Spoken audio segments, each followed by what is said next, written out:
So thank you so much. And because of the element of time, I want to be quick. So I want to start this narrative. I want to share with you a story. And before sharing the story, let me emphasize a couple of personal positions. The first one is that I have an unlimited belief in human capacity. And therefore, although a lot of people are talking about we have to be prepared for the new normal, I would look at history and I will see that humans were able to overcome a lot of severe challenges. So I think the value of COVID-19 is that it's suggesting new ways of looking at our challenges, a new way to reconsider and revisit some of the components, particularly of the built environment. The second personal position is that I am in deep love with the trilogy of museums, public spaces, and people. And a lot of my research and my consultancy is related to this trilogy. And I think museums are moving, particularly in the last decade, from only being a place to preserve heritage or valuable art to be a sort of a main pillar in the whole issues of social justice, democracy, manifestation of human rights, and also contribution in knowledge and creative economy. And what's interesting in my research, when you even go back to the classical old notion of museums, you would realize that it was not only an institution to preserve aspects of heritage, but actually it was like a university. It was a place for people to get together. It was a sort of a melting pot or a confrontation arena for scholars and researchers. Therefore, I am more excited about the social and political roles of the museums. And I saw it as a sort of a two-way kind of dialogue, a dialogue where you see the city as a museum and also the museum as a city. And in this sense, how to transform the museum into the new public space, the new agora, the new place where it can play a role as a force for democracy, connecting people, and also creating a sort of a safe and respectable place for people to gather and talk about their cities. And also the city itself can be a museum in the sense that particularly every single public space, including streets and parks and squares and so on and so forth, can contribute in this notion of looking at the city as an open museum, not for tourists or travelers, but also for the dwellers, and how this would create an interesting sense of belonging. And I've noticed also during my research that some interesting cases, including Tate Modern in London, we started to see that the external boundaries of the museum are started to become very blurred, inviting city dwellers to come in. So suddenly the main lobbies, the main entrance halls of those museums are becoming extension of the public space, are becoming extension of the street. And people are sitting and dwelling and talking and even having picnic, as if this is becoming a sort of a new vibrant place, vibrant public space. A more classical case would be Centre Pompidou in Paris, where the plaza in front of the center is becoming a gateway to the center, and also the center is extending its energy towards the plaza. Now, when I moved to Qatar, and as you can see, Qatar is a very small country within the GCC, which is the Gulf Cooperation Council. Its main economy is based on the availability of gas and oil. But we did realize that this is not going to help us in considering the future.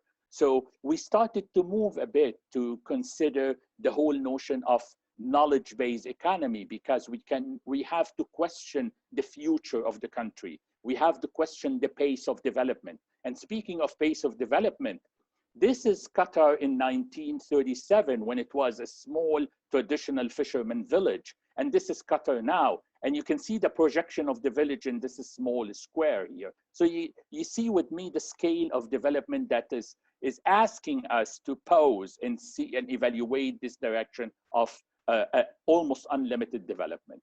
And therefore, the decision was made to move more into knowledge-based urban development as a new paradigm in architecture, planning, and urbanism, and considering the city.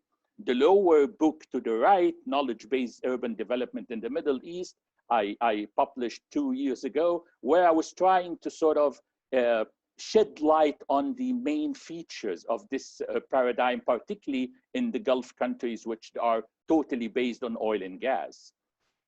Within this idea of moving to knowledge economy, a lot of Gulf cities started to build museums. Signature architects were brought to the area, including the Louvre in Abu Dhabi.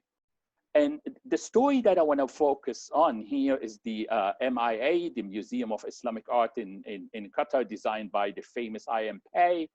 And it was a great story that he has no idea about Islamic art and architecture, but he was willing to be engaged in a trip around the Islamic world from Morocco to Iran and China, where he was inspired particularly by the geometry of different places and mosques and zawqalas and so on.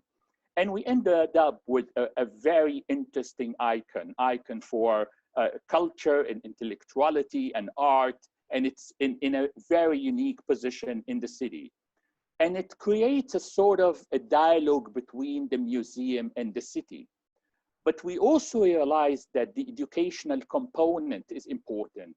So we started to have different kind of spaces that would connect the museum to educational also quarters.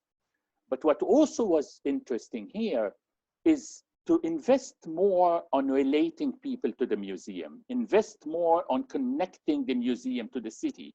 And when I say connections here, I'm not only talking about intellectual connections, but also physical connection, how to make the museum accessible, how to make the museum part of the journey of people within the city.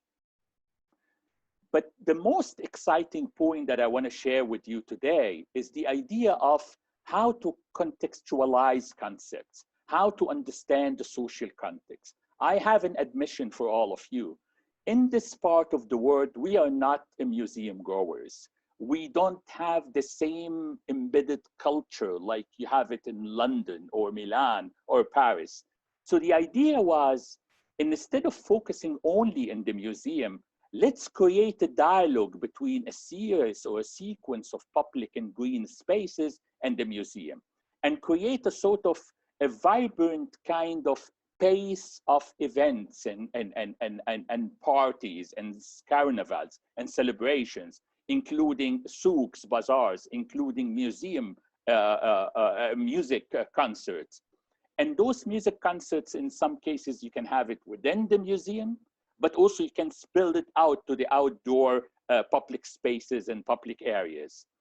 And therefore, suddenly you have a sort of a very strong connection between the public space and the sophisticated cultural place. And I think here, this is the innovative part that I'm suggesting for the future of public spaces, particularly when they are related or connected or adjacent to museums and cultural facilities.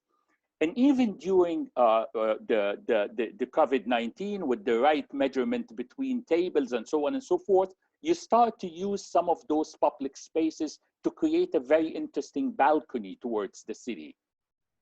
And also how to allow people with their different kind of products, artifacts, artwork to be exhibited within the spaces, and again, very strongly connected to the museum.